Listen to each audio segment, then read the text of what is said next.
Hey, Chicago athletes, Mandy Florup, editor of Chicago Athlete Magazine. Today I'm here with Christine, who is a fellow Chicago runner who has a very, very special story to tell, interesting story to tell, important story to tell right now. Chris, tell us a little bit about yourself, about where you live and what you do for a living. Sure. Thanks for having me in this unique stay-at-home environment. Yeah, I live in Buffalo Grove, and I moved up here to the Chicago area in 2013 for a job, and I work as a director for a medical device company. We look after, it's mostly neurology and hearing diagnostic devices, and I work with process improvement and global service organizations, more or less what I do. But I got started in running I ran one half marathon many years ago, and then my wife was training for the Disney marathon, for the big Disney marathon weekend where they do the marathon one day and the half marathon. So I was training for the half marathon, and she was training for the marathon the same time, and that was right in 2012, right before we moved up here.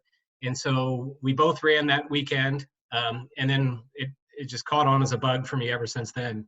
And so I was mostly doing half marathons, and I've since run about 30 half marathons. And then I finally got up to the pace of doing marathons, and I ran the Chicago Marathon 3 years in a row in like 2014, 15, 16. Then I was doing run streaks. I ran like almost a 200-day run streak, and I was getting in doing that and posting it on Instagram and following the whole running community, and it kind of became a thing. Yeah, I think a lot of Chicago runners have probably seen your run streak posts, and you're also kind of a weekend race warrior, right? You did a lot of weekend races. I know that's how we met at an all community events race. And did you generally, how many times a month would you participate in organized races? Especially during the running, I would do a couple every month.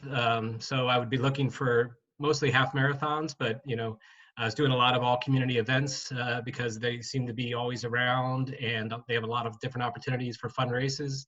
I also went out of town a couple times, went up to Madison, went to Indianapolis to do the mini there, and then kind of really got sucked up into the running community. And sometimes, like I did the Soldier Field 10-miler a few years in a row, and afterwards people would come up to me, "Oh, I know you from Instagram." Yeah, you're the Instagram street guy. Yeah. Yeah, we just got notification that one's going virtual, of course. Yeah. So it just seems like every day there's a new one that's been canceled and going virtual. Now, this past winter, you said that you were training and you were starting to feel like you were just a little bit burnt out from training. Yeah, I was trying to, motivate myself beyond what I was typically doing. And I thought, well, I need to do, and I've been signing up for the Chicago Marathon every year. But if I didn't get in, I didn't go. And so I haven't done a marathon since I think 2016 or 2017. And then I signed up for the Milwaukee Marathon and was planning to do that one this spring. Of course, a lot of things have changed since then. And I started to feel like maybe I was getting burnt out and maybe I just wasn't pushing myself enough.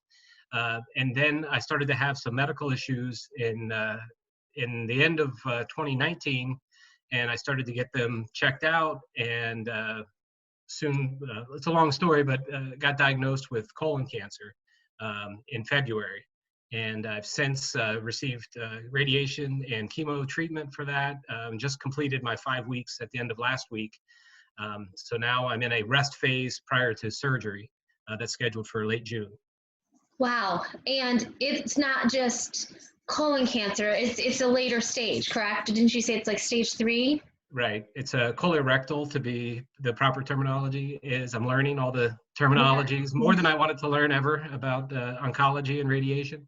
But yeah, I've got a stage 3. It's only a 3 centimeter tumor in my lower rectum area. But it's because it's attacking other lymph nodes. It's staged as a stage 3. So fortunately, it's not stage 4, meaning that it's spread to other areas. But I had to go through some intensive, CT testing, MRI testing, an additional scope. There's been a lot of things that went into this that I was never expecting or experiencing before. So it's been quite a whirlwind. No, and as anyone that's had to go through a medical test, just a singular test, the worst part is waiting for those results. So I Right. would imagine after each of these tests, you and your family are in a horrible state of anxiety waiting for results. Yeah, it's hard sitting there. Like I had my MRI, they have to do two different uh, sections that were tested, so it was like an hour and a half long, and so it's just you're running in your mind what's going to come out of this. But luckily, the MRI didn't prove that there was any indication that it spread anywhere. So it's a regionalized, it's a very treatable, um, stage that I have because it's so regionalized, but it is still going to be an extensive. I've already gone through the radiation and a pill version of a chemo. There's going to be surgery followed by more chemo afterwards to make sure it's completely knocked out. So this is probably going to last another 5 months or so, probably. Oh my goodness. Yeah. But you still kept running. As much as I can. I ran yesterday, so that was a good thing. That was my first run in a week, and it was funny because I even had a dream the other day where I could run and feel good about running.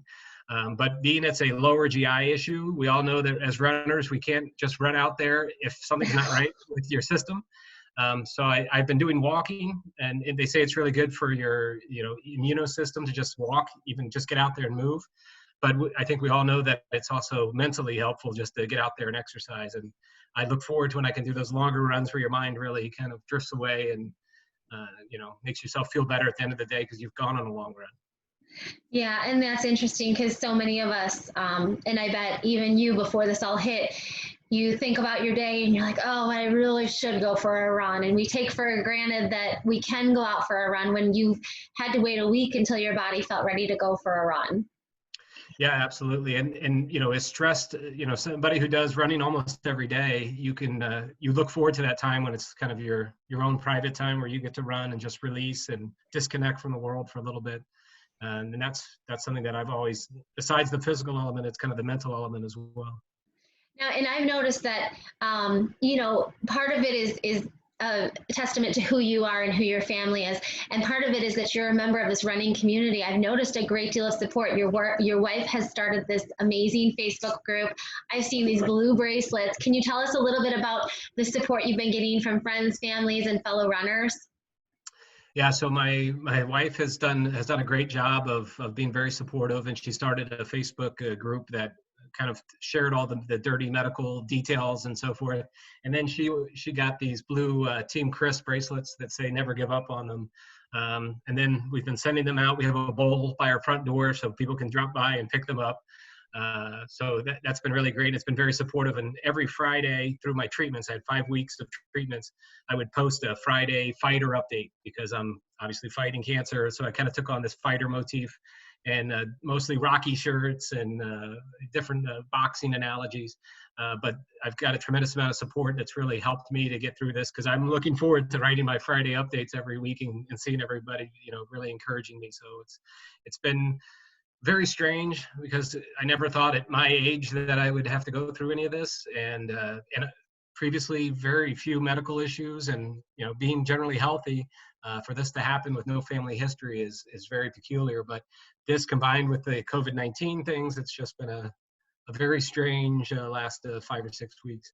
Yeah, a very strange spring. And that's how you put out the message to our running group was, this is what's happened to me. Please, everybody, go get tested. So what I know runners are used to our bodies hurting, our bodies feeling strange. We're running too much. We're not running enough. But a lot of us will just write it off and not seek out medical care when it's necessary. What advice do you have for fellow runners and really everyone after going through this at a young age? Yeah, and I think that's the message I'd like to share is, I didn't know a whole lot about, everyone's heard of getting your colonoscopies probably around age 50. I'm age 47. They said if you have family history or if you have anything odd or changing bathroom habits, especially, that you should probably get tested closer to 45. And so that's really the only thing that triggered me is I was having some, without getting into dirty details, some odd things in the yeah, odd things happening in the bathroom, and I didn't think it was much of anything, and then finally got it tested, and then that's where it really turned into something. So, by sharing this story, we've had a number of people contact us and say, you know what, I know that I probably should get my colonoscopy, And while they're not the most pleasant things, of course, the alternative is much worse. So if you don't already know about it, colonoscopies, you get knocked out. You don't really remember much of anything. The worst part is probably, your mental part, but also the prep. You have to drink some things and change your diet for a day or two. That cleans your system out. But the good part about a colonoscopy is not only can they inspect your entire large intestine, but they can also, if they see anything, they can also treat. It can be a treatment as well. They can see small polyps, they can remove those, they can take biopsies. So it's not purely a preventative test. It can also be a part of a treatment as well. So if things are caught early enough, then it may not develop into something more serious. So I know no one, again, probably wants to do it, but believe me, the alternatives can be much worse. So that would be the word to encourage anyone with a family history, anyone with anything strange happening, even if you're around 45, they're starting to say they see more and more cases of younger people diagnosed with this, especially with no background like myself or other medical issues. So it's kind of scary, but this is a good way to get checked out, and it's something you probably have to do anyway once you arrive to a certain age. So that's what I would hope that people maybe can take from this. That's really helpful, and that is the message that we'll make sure we spread around. Well, Chris, we're all cheering for you. We're at your finish line. Once you finish all this treatments, we'll be there shouting for you, and we're right along that path with you. And thanks for sharing your story today, and thanks for spreading this message. And we're thankful you're a part of the running community with us. Thank you for letting me share my story, and I appreciate the additional encouragement. Yeah. All right. See you, Chris. Okay.